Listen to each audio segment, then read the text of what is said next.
They say no hablas inglés. I say no sabo, but I can speak mental health, cultural struggles, and a little Spanglish. Welcome to Your No Sabo Therapist podcast. My name is Lileanna Flores, and our guest today is Jesse Martinez. I am so excited to have him on. He's one of my closest friends and has been a huge part of this journey alone. So I'm very happy to have him here. And I'm actually just going to give him the time to tell us a little bit about himself. So go ahead. All right. Well, thank you, Lily, for having me here. It's an honor. Excited for the things that you're going to do here with this. But yeah, I'm Jesse. Born and raised here in good old San Angelo. I'm a physical therapist by trade. I do business on the side. I'm the oldest sibling of a Hispanic home, very traditional Hispanic home. And yeah, it's a couple of hobbies of mine that I like to do is like running and CrossFit. Those are the main things that I do. Is there anything specifically you like? Yeah, I just think for the audience and then for you, right? Like you definitely downplay all the things you do. Yes. So you do own more than one business. Yes. You own properties. You have a cleaning business that you started with your mom, Yes. which is such a privilege and an honor to have that opportunity that you were able to have. You are very active physically, so you do CrossFit, which is crazy. You run. You just ran a Marathon, yeah. whole marathon, which is crazy and very cool. And those are just like what the things you'd consider as like major accomplishments. I mean, there's so much more to you, which we'll discuss. And I think is really important and kind of a huge thing, a huge part of your story, right? Especially within the last year. Yes. That for realizing sure. you're more than just an accomplishment. Yes, exactly. Yeah. Also a doctor.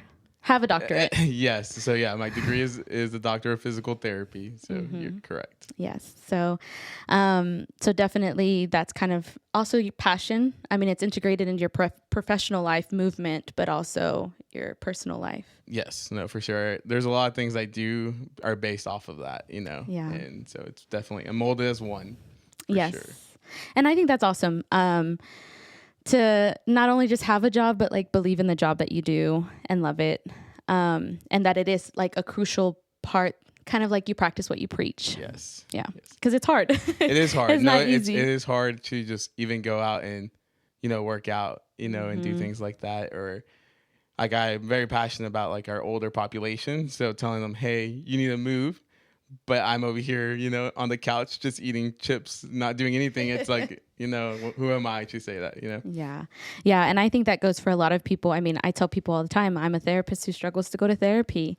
I've been, and we'll talk about that, but it's hard to even just go back like, oh, it's one and done. Like that's all I need. Yeah. And it's not always like that.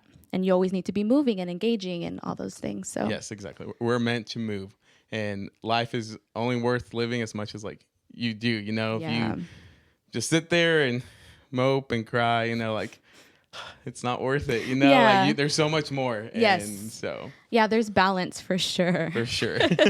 You can cry, you can mope, you can rest your body. Yes. That's another thing. Yes. I definitely think you should talk about, and we will, about what it does look like to rest. Yes. So before we go more further into that, I know you mentioned first gen, Hispanic household, all the things. So what does mental health look like growing up for you? Oh, there is no mental health growing up. What do you mean? And so yeah, first generation, my parents came from Mexico. And so they really didn't have the opportunity, right? They didn't get the luxury that I do or my children will get to be able to sit there and think with your thoughts, and feel the feelings that you have and the emotions that you have.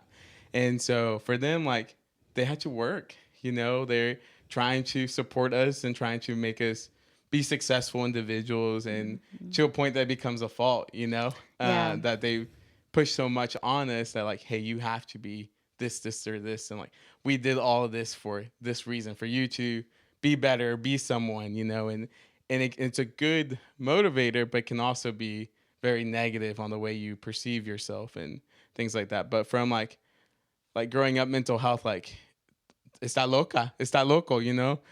No, you know, they're like, they're great, you know. Yeah, or you have too much time to think. You're not working enough. Yes, exactly. And if I was sad or mad, like, oh, I'll give you a reason to be sad, or I'll give you a reason to be mad about, right? So like, it's either like, hey, you got like, you're feeling down, go wash the dishes, go mow the yard, go do something, because we don't got time to be sad. Yes. Yeah. So yeah. And that mentality, and I tell people all the time, is like, yes, that serves you to a capacity, right? That mentality has made you who you are today. But the longevity, is that going to serve you in, throughout your life? No, for sure. And I think that's kind of what stemmed the reason why I did start or sought out therapy, was because like, I graduated high school. That's the first thing, right? Graduated college, and then I went to go get my doctorates in physical therapy. Graduated that, and I was being a PT for a couple years, and I had nothing else. You know, my the desire of accomplishment wasn't there, wasn't being fulfilled, and I didn't know that. Like I know this now because I did go to counseling, and we worked on that. And they're like, "Hey, this is the reason why you're feeling all these feelings, is because like you were told to do all these things, and now you're sitting here and you're anxious because like you can't put that anxiety where like to be successful or achieve something." And so that's kind of where I landed into getting into counseling for that reason. Yeah, definitely. Because we are friends and very close friends, I experienced that with you very closely, right? Obviously I wasn't experiencing anxiety myself, but I was with you on that. And so I do want you to share kind of where that started. So you mentioned you graduated with your license or your degree in PT. You got your doctorate, you're working. So you're working, and then what? What was it that led you to seeking counseling? Yeah. So in December, I think it was 2023. I'm not too sure, but late one December, I had a panic attack. Yeah, never experienced this. Just freaking out. Like, man, never do I want to wish that on anyone. But I just had this like overwhelming feeling, like, what is life? Who am I? Where am I at? What are these feelings? To the point like I just questioned existence in general, you know, and that went on for a couple of weeks, and I think I had told y'all, I was like, hey, I'm not feeling well, not being very open and honest, typical, you know, Hispanic man, not like Men. Yeah, men in general, yeah. I let you in, but not like fully in. So just kind of tell you like, hey, I'm not feeling myself, like just kind of feeling down. And so that kind of went on for maybe a couple of weeks, and then there was a breaking point where like I was at work, you know, treating patients, you know, giving my all to all these people, and like I would have these random panic attacks in the middle of work, and I'm like, what is going on? Like I would just see like outside, and I would like freak out and like stress about like, who am I? Am I really me? Am I really a human? Like, what is this? You know? And I would literally have to be like, hey, I'll be right back. I need to go to the restroom, just to like catch myself and like, okay, like take a deep breath. Let's go back at it again. And this went on for a couple of weeks, and then I think I finally had one day where I just like couldn't handle it anymore. And I knew like I've been friends with you, you know, we've talked about mental health. We talked about these things. I tell my patients, hey, I think something's going on that's outside of a physical capacity, and I think it's stemming from some kind of like mental health disorder, something's going on, and you need to address the situation. But here I am myself dealing with these same things. I'm just like, you know.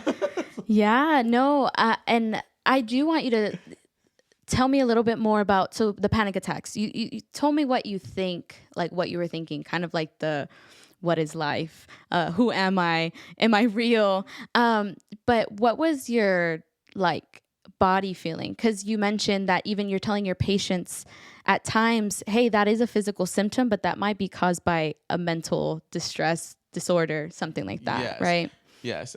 So a lot of like, I was very fatigued, very tired. I normally had back pain, but this was like even more severe of a back pain. Like I wasn't sleeping well. I was like on high alert all the time. Like I mean, I was just aching, you know? So yeah, it just manifested in that physical capacity as well. Yeah. Yeah. And I think that's really important to point out because, especially with men, obviously with everyone, if you're a human, most people are experiencing some type of general symptoms that look universal. But like from a men's perspective, we also have to consider what that looks like. Again, because men aren't just sharing their feelings, what does that look like in a physical sense? You know, are they feeling fatigued? Are you isolating? You know, those body feelings, feeling tense, having in your shoulders, you know, right, or the back pain. Something's wrong. Yeah, no, exactly. And yeah, and again, some of the things I tell you, I'm still learning, right? And I'm like still not fully telling you everything. I feel like just because one, I forget, and two, like it's part of nature. But yeah, I definitely was isolating for sure. Even from y'all, like from my close friends, I'd be like, they were like, let's hang out. I was like, I don't feel like it, you know? And it's just these small habits that then become like life, like long term, you know, and is not good or healthy at all. Yeah. And especially because you are such a high functioning person. Yes. You know, it's like, no, I'm tired. You know, I had a busy day at work. Okay. Yeah, that makes sense. You know, and so you are able to hide it a lot because you're functioning, because we think people who with depression and anxiety are not going to work. Right. Yeah. We think that they're not being productive and contributing to society in their daily lives. Yeah. And that wasn't the case. No. And I think another thing is like growing up, like I told you, we couldn't have these options, right? And so like, how was I supposed to be like, why am I anxious and why am I depressed? I'm not allowed to have those feelings or to be able to feel those, like that isn't of me, you know, of my character, you know? Because like growing up, like the idea to be perfect or the idea to be successful, like was always there.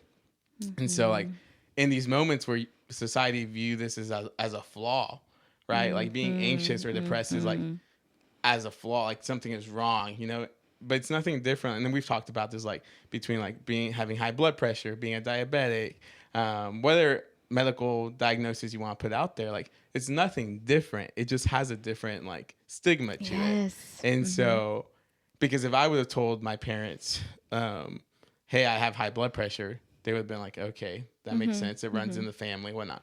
But if I tell them, hey, I'm anxious and depressed, they're like, nah, you're just bored. You haven't worked hard enough, you know? Exactly. And then this is like funny tidbit. Like when you do start doing the work and you realize, oh, you know, I have anxiety, you're able to identify some of those things. It's like, oh no, that runs in the family. That does run in the family too, you know? And it's sometimes not exactly like that, but you are able to pick up like, oh no, this is not just a me thing. This is a generational thing that because of work and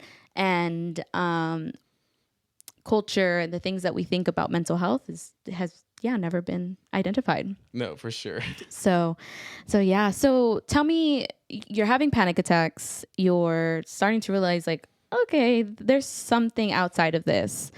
What happened next? Yeah, so I called you. So I called a close friend, right? And I was like, hey, I'm not feeling well. And this is you're a professional, right? I knew that you would lead me in the right direction. And so I was like, hey, let's hang out. Let's go for a walk. And that's kind of where we chit-chatted. And you pointed me out to who I currently saw as my counselor.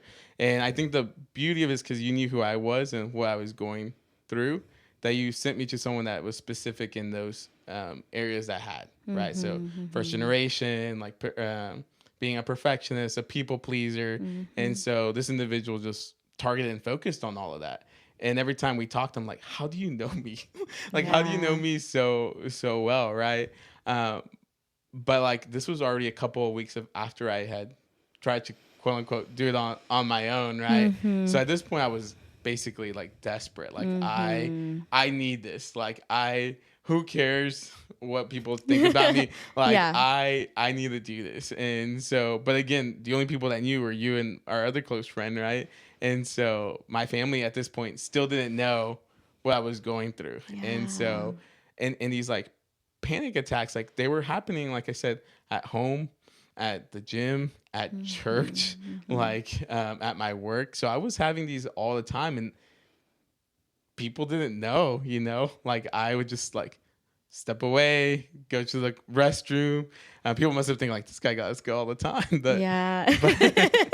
but there was things that would just like trigger me, and I just was like, I don't know what to do. And like again, it's such a silent battle, very silent battle that I dealt with for a long time.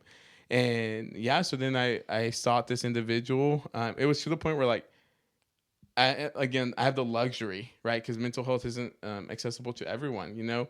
I had the luxury, like this person was like, hey, if my insurance doesn't take it, here I'm paying cash. Yeah. Like I need this. Like I am gonna benefit from this. And I was so hopeful and so like expecting the best out of it, And man, and I think I was delusional because I was like, I only need like 1 or 2 sessions.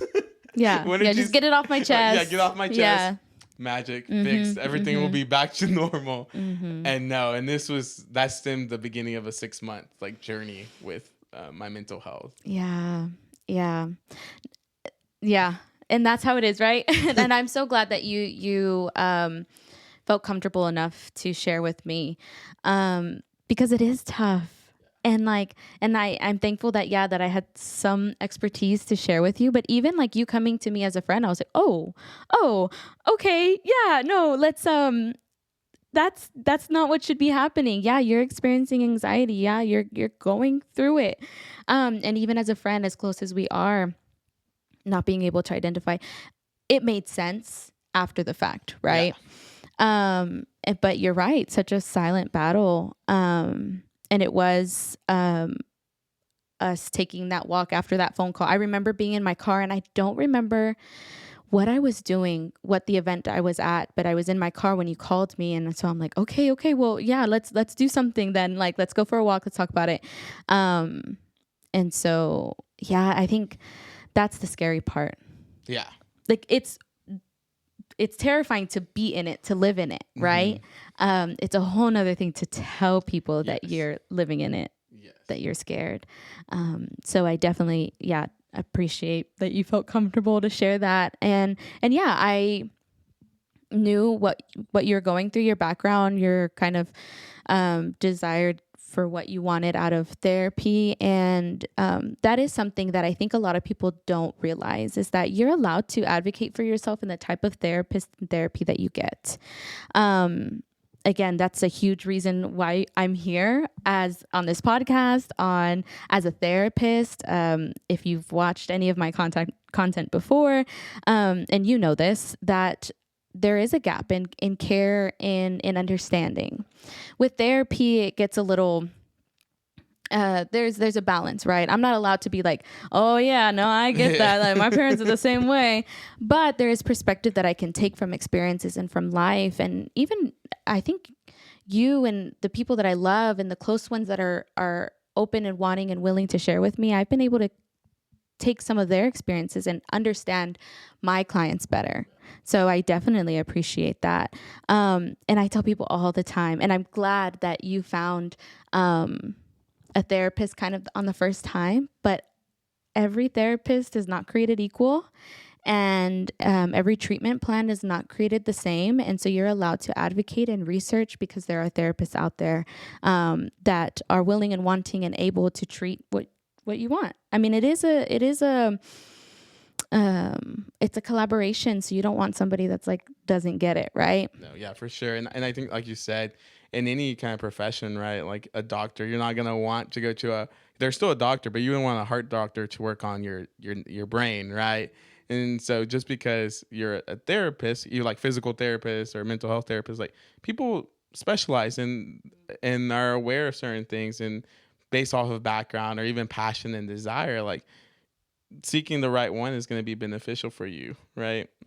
And a good therapist will be like, hey, I'm not the best suited for you, right?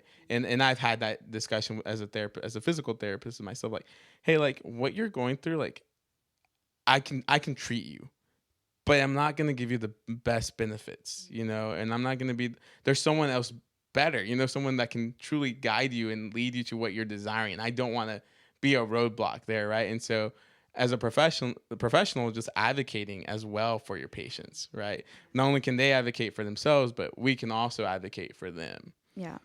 Yeah. And I think that's a huge thing, even as first gen POC, Hispanic cultures, underserved populations, sometimes it is a matter of like, oh, this is what they gave me, right? Yeah. This is what I can afford. This is what is offered to me. Yes. Again, you mentioned like you did have a privilege of financially being able to, hey, if my insurance doesn't cover it, then I'll pay for it, right? And a lot of people don't. But again, I think there's still, you don't have to just take the first person that's been offered to you, or again, just in general, you don't have to take what you've been given. You can ask for more. No, for sure. And I feel like it's also just a cultural thing, you know, like even my parents will like view certain professions like greater or higher, and they just out of respect, really, they're like, well, they're the doctors, like they went to school, they know this and that, and it's like, and that is true, they did, and they are professionals, but you can still seek ones that fit your needs a little bit more. And so I think again that advocating for ourselves in general is it's hard, you know, and I can see that sometimes with my own parents, right? And as generations go on, like advocating for yourself can get harder or easier, and you get to determine that, right? Yeah, that's very true. So let's talk about the actual therapeutic experience. Okay, so you've made the call, you've handled you're setting your appointments. Again, you thought maybe one, maybe two, I just need to kind of share. They're going to validate my feelings probably, and then I'll be on my way. So what was that experience actually? You said you spent about 6 months in therapy. Yeah. And so first thing, I just did a general phone call, and I think it was just to make sure that we were a good fit for each other. And so after that phone call, we had our first session.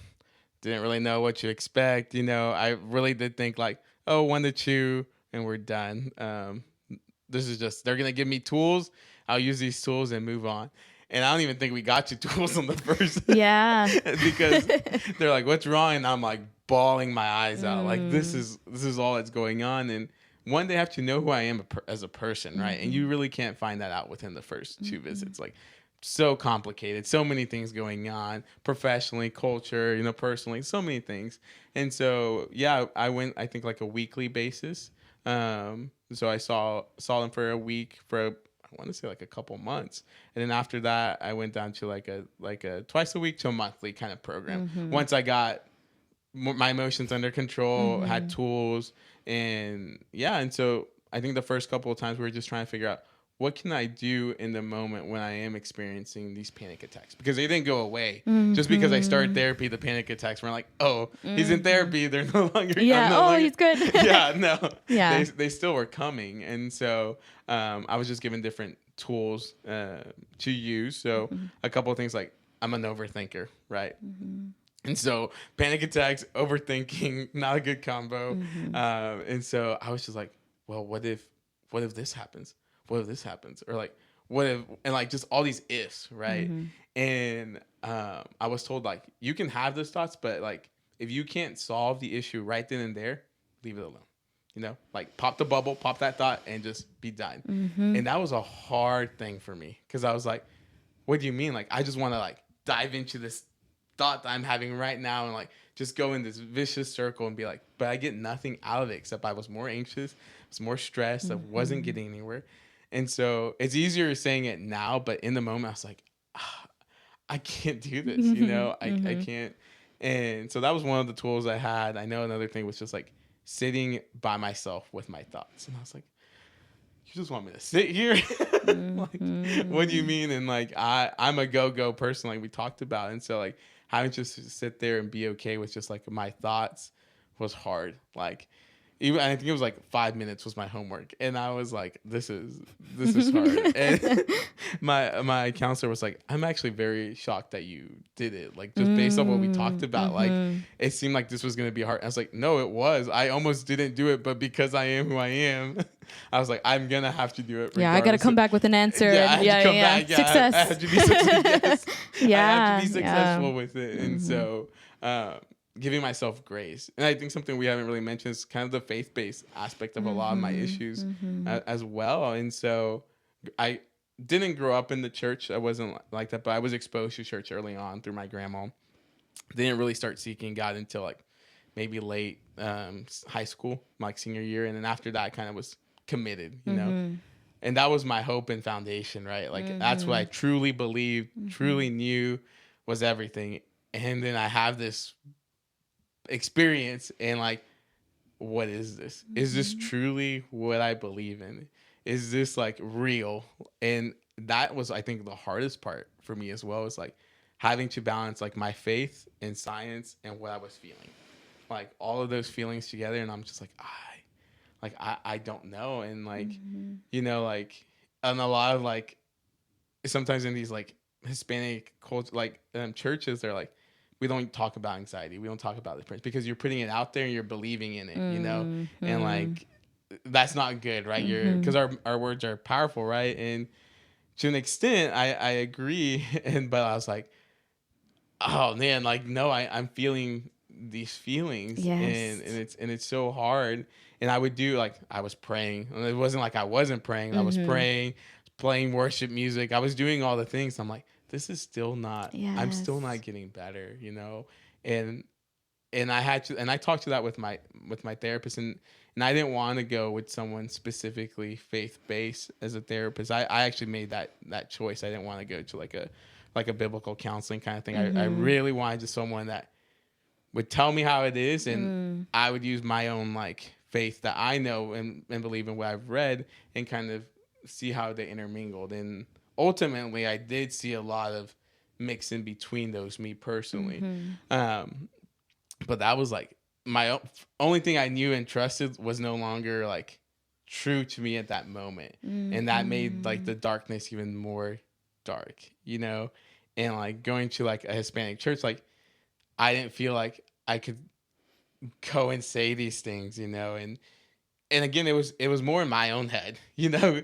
And because I know that if I did go and tell them, like, they wouldn't like shun me, you know, or like kick me out or do these things, but they would accept me with like open hands. But at that moment in time, like, I didn't feel that, you know? And that was just tough. Yeah.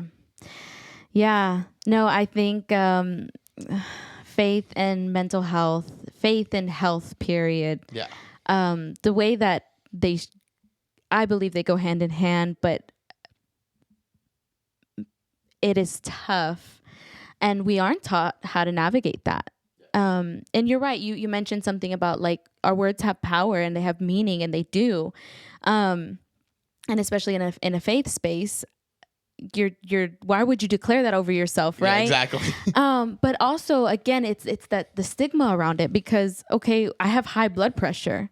Oh, but don't claim that over yourself. Yeah. You know, and it's like, no, but that's what it is. And through the guidance of my doctors and the people that I trust and medication, again, you can have your ideas about it, but I truly believe that God didn't create, like God is within science. Yes. You know, he is within 100%. reasoning and meaning and all those things. And so I can pray that God gives me peace and that God guides me. But I also can utilize the resources that he's created. Yeah, no, exactly. And so going into a faith space, and the other piece that pops up to me that's personal to me and my experience is wanting to go to somebody who's more of a secular counselor, or who's not going to bring up necessarily like a faith-based component, because there is a lot of like stigma around it, and there can be guilt connected to it.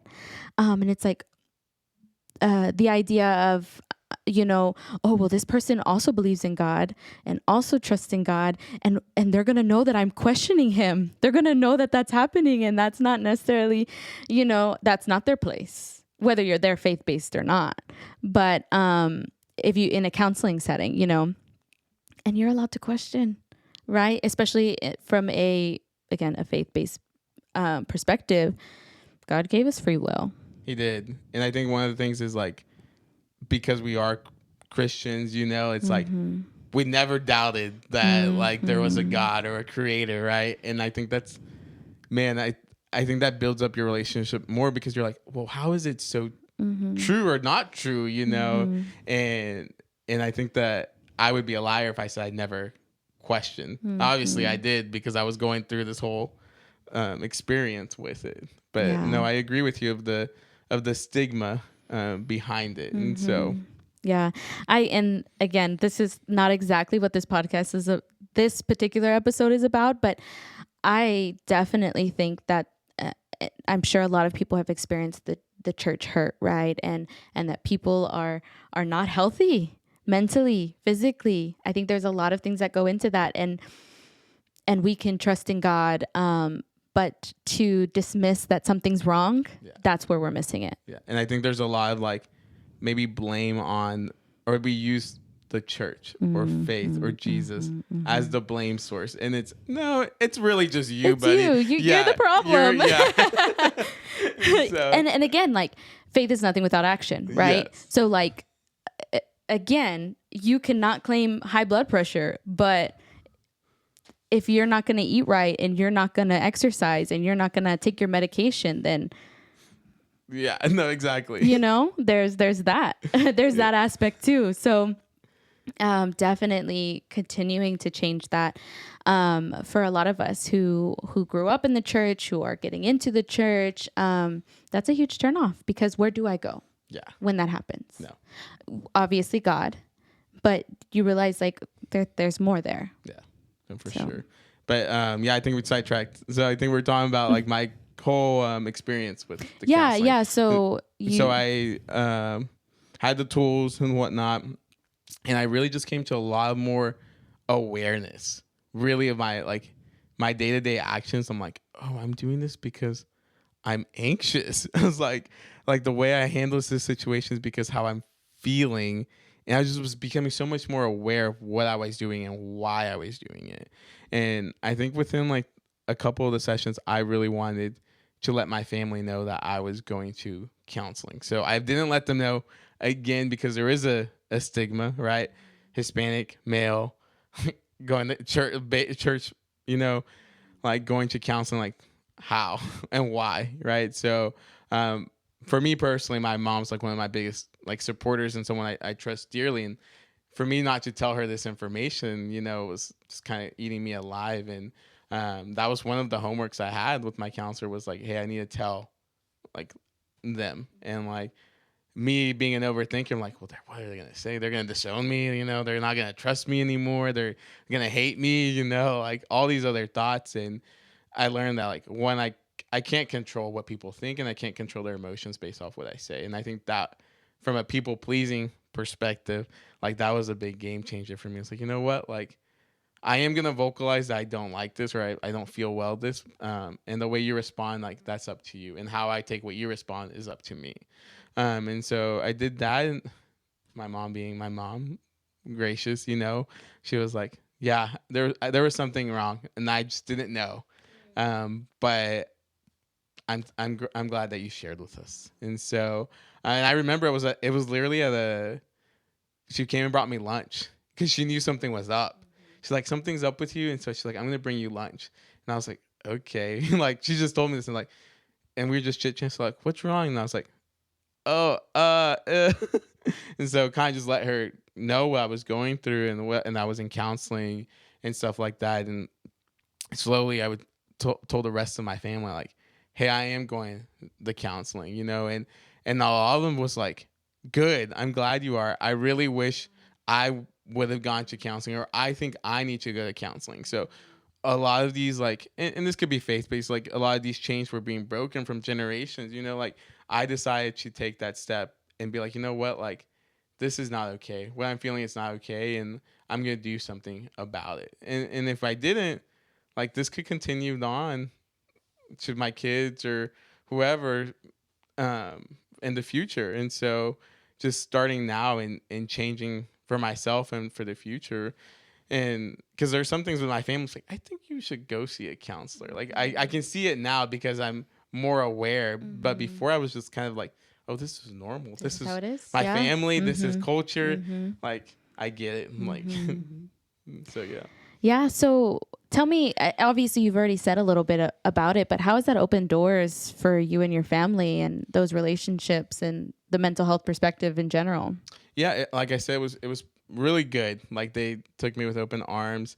Not, my mom really was like, I've struggled with these things, like, and she has never gone to counseling, but through a faith base, she kind of found the same answers that way. And I, to the point where like, I asked her, I was like, how do you even know this? And she told me, she's like, I too have gone through my own things and I haven't shared with y'all. And so I was like, oh, okay. But like the rest of my family, and for me personally, like I have a lot more female family members than I do male family members. So they were all like okay with it. They were all accepting. They were always just checking in on me, like, how are you doing? I was like, I'm doing fine. Like I would have to get to the point, it's like, I will tell you if I'm not doing fine. Like I'm not, because it's easy to say I'm doing fine and then in the background you're not. Yeah. And so, and I am awful at doing that, because I don't want to be a burden.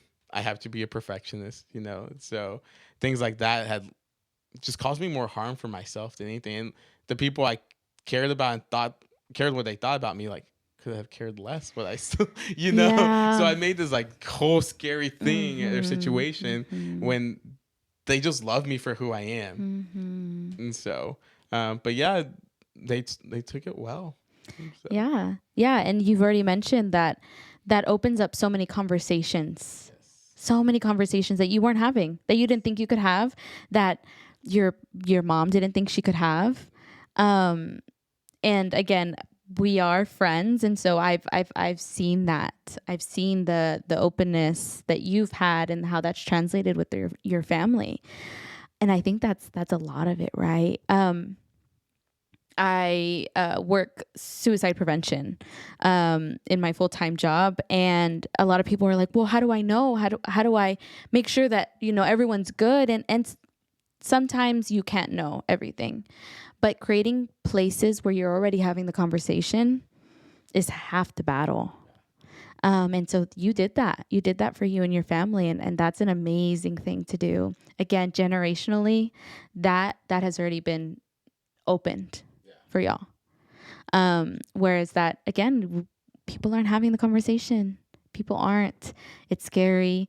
But it does give the opportunity, even if, again, like that person didn't share then, or they might be fine, right? A family member might be completely fine, but they're like, oh, I remember, whenever Jesse had opened up about this, like, okay, maybe I can go to him and share about it, right? It doesn't mean that they're always going to be sharing, but does leave that window, that door open for them. And I think that's, really important in creating that, again, destigmatizing the mental health. We talk about communication is key, and it is. And if we're not communicating about anything, then there's no room to communicate. Like there's just no room for it. Yeah, no, for sure. So I think that's great. And again, I think you have been a trailblazer for your family. And again, there's perspectives that have been changed. There has been opportunity because of it for you and your family. Again, not just you, but like your family, you've opened up doors in that way. Yeah, for sure. And it's just like, again, if we don't, like you say, if you don't communicate or even voice what we're going through, like things won't happen, and we'll live this life how it is. And and it's not fair, we shouldn't be, because you're anxious, you shouldn't be living like that. There's tools and resources, and just because of a stigma, it's not fair. Yeah. Yeah. And I want to go back to something that you said when you first got into therapy, that it was hard. Uh-huh. That's something that as a therapist, I have a hard time, right? You want to sell therapy. Yeah. You're going to feel so much better. It's going to be good. You're going to feel great. But while you're in it, And probably a lot of times after it, it's going to be hard. Yeah. It's not all sunshine and rainbows. It's not one session and you spill your guts and then you're good. Yeah. It's not that. It's a lot of hard work, and it's continuous hard work because, again, you had lived 20 plus years Yeah. of functioning the way that you had been functioning, achieving the way that you had been achieving, thinking the way that you had been thinking, and it had gotten to a point where it did not serve you anymore, or that it had become too much. Yeah, no, exactly. And I was telling my therapist, I was like, I wish I would have known you 5 years ago, you know, like, or even like once I graduated high school, like all these things I'm dealing with now, like I've dealt before, I've just kind of managed it. But like, how would life have been if I had these tools, or just even knowing like, hey, you do have a high functioning anxiety and you need to be aware of it, you know, and these are things that you need to keep an eye out for. But I remember that during these sessions, I was like, okay, this time I'm not going to cry. Like that was like one of my own personal goals. I had tissues ready and I was like, just because in my head, I think like if I wasn't crying, I was healed. Right.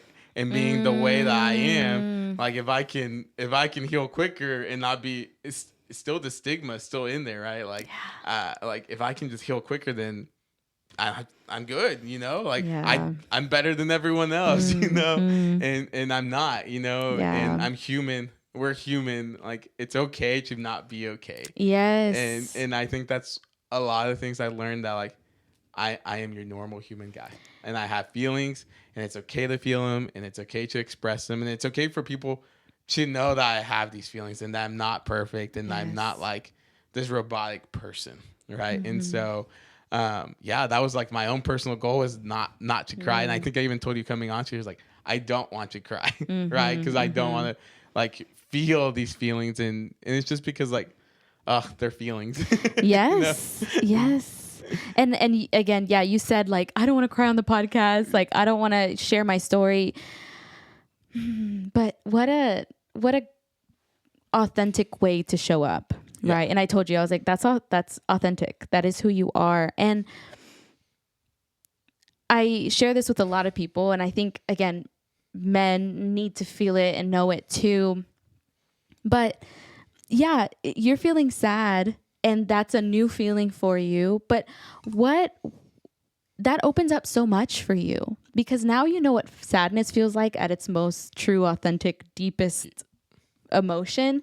And you can also then truly understand what joy feels like on the other end, right? Yes. Because what you were doing is that you were going, so you didn't have to feel anything. Yeah, exactly. And then, so you didn't have to feel sad, but then are you truly feeling joy?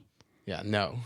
And so I think that's one thing that we need to also remind ourselves, like, yeah, this is going to be hard, and there's going to be a lot of deep, dark things, right? Like you said, like you're in a really dark place, but coming out on the other side, being able to experience that, you've been able to also experience happiness and joy and love, and at a deeper level as well. Yeah, no, for sure. I've definitely have enjoyed life a lot more, and taken risks and done things I normally wouldn't have done, or said things I normally wouldn't have said, or just voiced my opinion more than just agreeing with everyone, you know? Again, those people-pleasing skills like that were taught at an early age, I'm just like, yeah, that's fine with me. Like, who cares about my emotions or my feelings, or the fact that I don't want to have Taco Bell today, you know? Like, small things like that. And it's like, yeah, they're small, but ultimately, like, it still matters, you know? It still matters. And just because I didn't want to have an argument, right? Because I didn't want to deal with whatever the outcome may have been, I would just say yes. You know, it's okay. You know, and but yeah, it was tough, crying. You know, but when I truly was healing and was going through those like monthly moments or sessions, like I definitely I was like feeling a lot better, and I wasn't crying, and I was okay feeling and voicing what I felt. And because I was in my late 20s expressing for the first time all these years of emotions, you know? And so like, it's just like a flood of stuff coming out. I'm just like, what is going on? I didn't know I could be like I had so much snot, you know, and so much tissues, and I'm just like, oh my gosh, like I'm sorry that you have to see me like this. And so even in Yeah. my like lowest moments, I'm still trying to please someone else. I'm like, I'm sorry you have to see me like I'll be better next time. Yes. Ugh. Yeah. Yes. And I think that's a huge thing. Again, personally, I've experienced even in my own therapy as the client. I find myself like, what did you think about today's performance? What did I say the right things? Did I understand what you were, did I internalize and regurgitate exactly what you wanted to? And that's another thing is that that therapeutic experience, as well as like, whoa, like if it's that deep, right? Yeah. That you're trying to please your therapist and you're showing up, again, like this is a joke, but your therapist is like, yeah. Keep going. You're okay. Yeah. And yeah, again, like what therapy is such a great space because you don't have to be apologetic. Yes. That is your space. Yeah. And that's what I try to remind people. Like, no, you're completely allowed to show up exactly the way you are. Yeah. And I'll tell you if I'm worried, Yeah, no, and like my therapist was really good at like, I would just wait. Like, what do you, like you said, I was like, so what do you want? What you're going to ask me? I'm ready. Mm-hmm. And they were like, okay, what do you want to talk about? Mm-hmm. I'm like, you want me to lead? Like, I have to talk about stuff, And so again, like having to really pull those things out of my heart and like out of the back of my mind, things I've hidden for years or have not talked about, like just bring it to the surface, into the light was tough. Yeah. And I think it's the support that I got, like during this toughest moments, like people were just there. I had a roommate at the time, and he would like come out after my session. He's like, "You good?" And I was like, "I'm good. Thank you, man. Mm-hmm, like, thank you for appreciating, like for reaching out and seeing how I'm doing. Like when you would reach out, like people care about you, and I think that's the other thing I struggle with. Like people could care less, like what I was doing if I was going through whatever, and. But on the other, like the flip side, if you were going through, I would be like, hey, are you okay? Like, do you need something? Do you want something? But when it's me, like, listen, don't waste your time on me. Like, I don't deserve this, or I don't need this. So changing that mindset as well and allowing people to see me in that vulnerable state, right? Yeah. Because and that's really it. It's like, I didn't want people to see me like as a failure, or see me that I'm not good enough, or like, because again, like, I was achieving these things, I was doing these things, and now I'm like failing, depressed, like anxious, and I wasn't. Those are feelings, and I was feeling those, but in my head at that moment, like I was just not being the best version of myself, quote unquote. Yes, and I think that's a hard thing for a lot of us to understand, right? Especially like high achievers. You can be both. Yeah. Right? You can have a successful job, a successful career, a successful social life, and also be sad. Yeah. And also have bad days, and also not have it all figured out. And if we give ourselves the space to think that, there's peace there, right? Like I can be both. I live in a world of both. And I tell people all the time, like a lot of times we're living in the both. We're living in the joy and in the sadness, in different aspects of our lives. There's very little times where we're just like 100% in all areas of our lives. Yeah. And so how did that realization like give you peace, or what did that look like for you in outside of, again, therapy, that realization? Yeah. One, that I could fail. So, because like, I remember they asked me, they're like, when was the last time you failed? And I was like, oh, never. I don't know. And I had to like go back and really think about it. And when in reality, like I fail a lot of the times, like even today, like I had to, like my battery was like messing up, and I was like, oh gosh, like, and here I am, like trying. My neighbor came to try to help me, and I'm like, oh, now this guy's helping me out. Like I can do this on my own. Like I don't need help. Like, but he was just genuinely there because he cared, and he was like, hey, like I can help you out. And easily he like figured it out quickly. And I was like, oh, okay, like it's okay. One, to ask help. Two, to say you don't know what you're doing, And that's, I think, a big thing for me is like saying like, you know what? I am not the smartest person in the room. I actually don't know what you're talking about. And like, I don't have to pretend or agree that I do, you know, again, because I quote unquote had to be this person. Yeah. And so like out of therapy, it was like, okay to like fail at things. It's okay to like not like the, even it's such the smallest thing. Like people are going to listen like this guy, like even to that, like the smallest things, like I don't like that. Like I don't like that we eat Chick-fil-A all the time, you know, or things like that. But I would agree to it. Or just the way like, you know, I really don't like this music that we're playing, or, you know, those things. Like for me, I would just be okay with everything, you know, and having those conversations with people.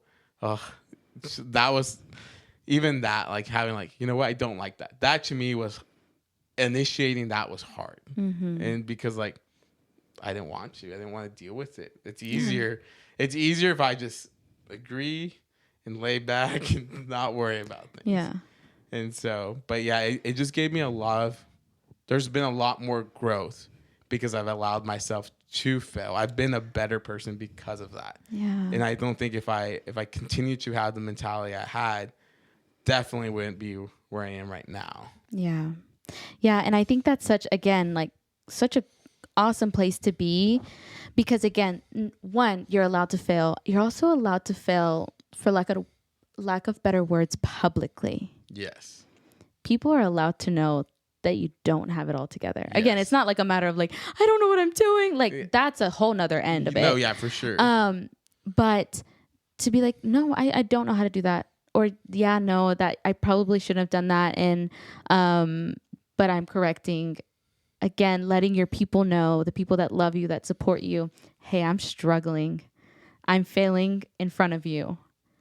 And seeing that, oh, like there are open arms ready to catch you, like ready to be there with you, ready to find a solution with you, to get you back on your feet. There's a lot of, that's really cool to see, right? How, and again, you've shared it like, oh, my community, my supports, they're not just there because they say, you know, like they have acted on that. Yeah. No. Because I've allowed them to. Yeah, no, exactly. Because you could have the community and not allow them to. And that's you just assume. You've made these thoughts in your brain, or these perception of these people, or in how they're gonna perceive you, or what they're gonna do because of what you think. And again, you're not them. You know, you're just yourself. And like being able to fail openly was a big thing. So. And again, how are people supposed to know if you don't tell them? And again, there is a lot of support there. There's in letting people know like, hey, I'm struggling. I've been struggling. Again, those people that showed up that were like, hey, are you okay? Because they made that extra effort, because they knew. They couldn't have made that extra effort if they didn't know. You know, that's part of it, right? They were already supports for you, but they were able to support you even more significantly because of that openness that you had with them. No, exactly. So I think that's great. So you go through therapy and you got to monthly. I do want to ask, did you stop crying? No, crying still occurred. Maybe the amount of crying, and like it went from like ugly crying to just like normal. Tears were still coming out, still feeling emotions. But more controlled and okay. And so you felt like you had the tools to kind of take those next steps to you reduced the anxiety to the best of your abilities with coping skills and those types of things.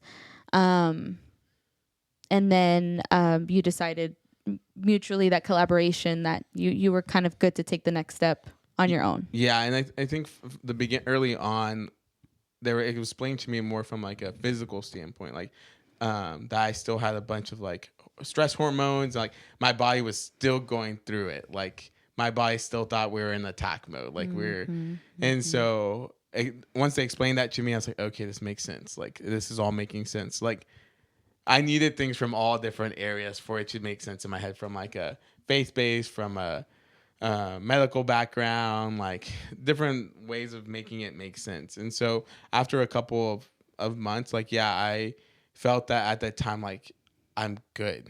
Like, these panic attacks have subsided. I haven't had any of, like, during that time frame. Like, they've gone from like every day to like once a week, and then like once a week became like, oh, I can kind of tell this would freak me out, but like because of the tools I have, like, I can manage it. Or even like telling people like, I'm currently not feeling okay. Like right now, like, I'm not well, And so, but after that, like, I felt good. I felt the tools I had were well, and we worked on other things around that as we were ending. However, I think I mentioned to you now, like, there's some things I didn't address that first going around that I feel like I need to address now. And more because of, like, I was going through it, and now I'm so aware that I'm like, oh, we didn't discuss this. And like, how does what I'm feeling right now impacting my current life, but yeah. Yeah, I think we've talked about, again, because we're friends and we talk about things that you were dealing with in the moment things. Yes. But also, and you did discuss this, I'm sure, in therapy, but that some of those in the moment things were triggered or were a ripple effect of your past, yes. Right? Of the way that you grew up, of the experiences that you've had. And so you were doing CPR at that moment. Yes. Right? For your mind. And so now that you've recovered and you have enacted some of those first step kind of plans, you're realizing, okay, like I'm maybe in a spot that I can, again, take the next level, right? Or add to the things that you've learned, right? Yeah. No, exactly. And a lot of it just stems from like relationships. It's like, just like, how can I just be a better friend, or how can I be a better sibling or a better son? Like, a lot of those things, like, I look back and it's like, oh, I'm having this issue because of this. And I have never, one, I didn't realize it, and two, I've never told anyone about it, but I have that ability now to be like, oh, this is why. And I have two options, right? Like, I could just be like, whatever, or two, act on it and seek further help, yes. Right? It really depends on like what I want, right? Do I really want to address the situation or not? And I think a lot of time when I talk to people that have gone to counseling, they're like, well, they always want to talk about my childhood. They always want to talk about like how I was raised, or how I was like, but if you really look back, it's like, those were growing like milestones. Those are things that happened that like made you who you are. And obviously your thoughts and like the ways you perceive things are from that background, And so like for me, like, oh yeah, I did all these reasons for this reason, like because of this childhood experience that has like came all the way till I'm 30. And I can see now in family, like, you didn't address this ever.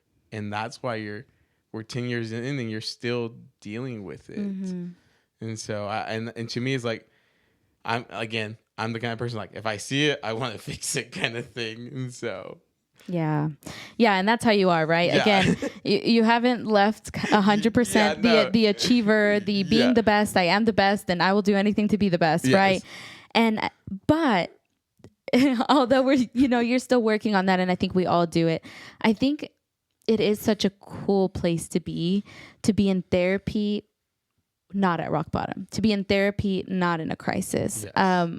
Again, always advocating for, you don't have to wait till you're at your end to get help. Yeah. Help is available to you. And why not work out some stuff? Yeah. Why not be better? We think about it like in the world of physical therapy, we talk about like preventive, like being preventive, like we'll use knee surgeries for an example. Like, you could do prehab, you could strengthen your quads, get your muscles around it stronger, and that may reduce the knee pain that you're having and prevent you from going to having a knee surgery. But what usually happens is people don't do that, go straight to surgery, and now they're trying to rehab things like one could have been avoided, you know, and that's kind of the same thing with mental health. I don't think people think about it as a preventative manner, right? They're just like, oh, I'm at the very bottom. Like now I need therapy. Now this is the only option, which in reality, like, no, like it can be a checkup, you know? Yeah. And same thing with physical therapy. Like I said, you should come see us yearly. There's something going on. And it doesn't mean there's something wrong with you. One, you're just getting older from our perspective, and that's just part of it. And for you, probably like you're experiencing different parts of life, you know? Exactly. What I experienced when I was 25 and what I'm experiencing as a 30-year-old, they're completely different things. And doesn't mean that like I can't check up on my therapist and be like, hey, this is what I'm currently experiencing. You know, what can I do? Yeah. Yeah.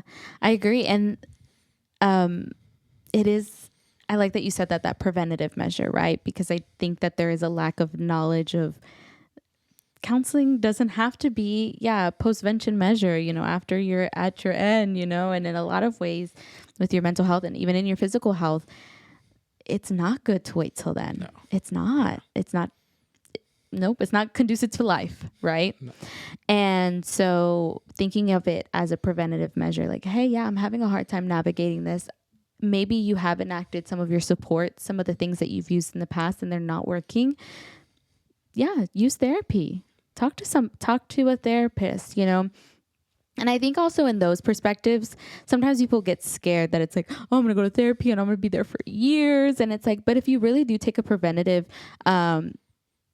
perspective, you're not going to be there for years. Yeah. It's a checkup. It literally, like you said, it's literally a checkup. I'm going to see you for, you know, 2-3 sessions, maybe 4, depending on what the issue is. And we'll talk about it and you'll get through it. Yeah. And then it's be like, hey, you're good. We can schedule some checkups here and there if you need. Always available. Again, that concept I always tell clients when I'm discharging them that they're never discharged. Yeah, they're always welcome back. That this is just a pause. They've gotten what they needed in this moment, but life happens. Yeah. And we can't always expect or know how we're going to react when it happens. And so having that as a thing, a backup. Yeah, no, for sure. I think one thing I want to tell you is that we haven't mentioned, like you mentioned about they're having to be in therapy forever. One of my biggest fears or concerns was that I was going to be on meds. That I was going to, like, I go to therapy and I'll forever be on these like medication. And that was the first thing I told my therapist, like, I don't want to be on meds. You know, and even if I did get on meds, like it still would make my life worth living, you know, like these thoughts I've had, like it doesn't mean I failed, you know, it doesn't mean that like I you know, it's just yeah, because you went into therapy thinking I'm crazy. Yes, no, exactly. I'm going crazy and I'm crazy, and that's very connected to what's happening right now. Yes. And so I'm gonna have to be medicated and I'm gonna have to be in therapy, and you know, again, catastrophizing and like thinking worst case scenario, and again, destigmatizing. Yes. If you needed to be on meds, that's what you needed. Yeah. It's totally okay. But yeah, thinking like, oh my gosh, I have to be on my best behavior because then they're gonna they're gonna get me. Yeah, they're gonna get me. Yeah, and that's not what it is. Yeah. And so again, there's layers, and even in your own journey, even as open as you are now, you're still realizing like, oh, there are layers to all of this. Yeah, no, for sure. And so I think like one thing I want people to know is like we all have those same thoughts. You know, like if it's your first time, I bet even if I were going again, I'd still be like, oh God, I hope she doesn't really find out who I am, you know, or is gonna put me on meds. Like, you know, it's yeah. I think the same thing. I had gone to therapy, and then again, relationally, I think I just needed some boost, some guidance. And so I went back and I was like, oh, she's going to know all the things about me, and she's going to know all the ins and outs of what I think and what I'm letting happen, you know, because I'm a therapist. I should know, I should understand. And that's not what it was. And it was so beneficial to go back. And again, I went for, you know, I think 3-4 sessions again. And it's just exactly what I needed. And it gave me the space and the place to put it all there and kind of redo it. And so, yeah, that again, as a therapist, I still struggle with those. I'm still destigmatizing some things for myself and what is real and what is not. Yeah, for sure. So so you already shared a little bit of that. What are some other takeaways in the grand scheme of things on your mental health journey that you would say? I mean, yeah, I kind of shared some. One would be like, again, it's okay to not be okay. It's okay to not be perfect. It's okay to voice your feelings. It's okay to not even know what you're feeling. You know, those are the biggest, I think, things that I've really have worked in my own life. Like, you know, like I don't have to be perfect. It's too much work. You know, I don't get to. It's a disservice for the people around me that they don't get to one see like my true self because I'm trying to be the perfect version for that person, you know, or for that group or whatever, because like that's just how I was raised, you know, and it's okay for people to know that like I am who I am and I failed and don't like these things, you know, and that just makes life so much better, you know. It's life has been a lot better since I've gone to therapy. Good. Yeah. And better, right? Like, I think that's the thing. Cause we just talked about it. We go into therapy thinking like, it's the end of the world. They're going to put me on meds. Everyone's going to know I'm crazy. Everyone's going to know this X, Y, and Z about me. And you are an example, living proof that it got better. Yeah. It actually wasn't that bad. It actually continues to serve me and benefit me, the steps that I've taken. Yeah. For sure. And I think even though I was an advocate before, I think I'm definitely more now than I ever have before. And one of it, I think it's because like, oh yeah, you should go. Yeah, we all should go, right? Same thing with the gym. We all should go to the gym, right? But really when you're in it and you're doing it and you see the benefits and you're like, wow, like I've missed out on a lot because I've decided not to take that first step, you know? And so. Yeah. Yeah. And there's also another thing is the perspective of you did it when you needed to, right? Yeah. You were ready then. Yes, I was definitely ready. I probably will be honest, if that didn't occur, we may not be having this conversation, you know, because it's tough. I think I didn't have an option. You know, at that point in time, I did not have an option. In my head, I didn't have an option. It's either this or continue to suffer for however long it's gonna be, because I did everything I knew what to do in my powers, and I wasn't getting better. Yeah. And so. Yeah. And again, doesn't mean that you were wrong or that it was wrong or bad. It just, you needed some extra support, and that's allowed. That is allowed. So good. Well, I really appreciate you sharing your story and sharing as much as you did. Again, I've heard it because we're friends, but it is hard to be like, hey, again, failing publicly, sharing this story, but what a privilege, what an honor to be able to hear it, to know it, to be a part of it, but also like, thank you for sharing it. You have been vital to kind of what this is for me. Being able to know that like, oh yeah, sharing the space, being open and honest is real and really vital to people's mental health. Right? You've been a firsthand experience of that. Yeah. And I think it's like, it goes back to like, people don't fail, right? Like you don't fail. I don't fail. Like they're so perfect. You know, we live in a world that like, we're posting the best pictures we have. We're sharing the best stuff.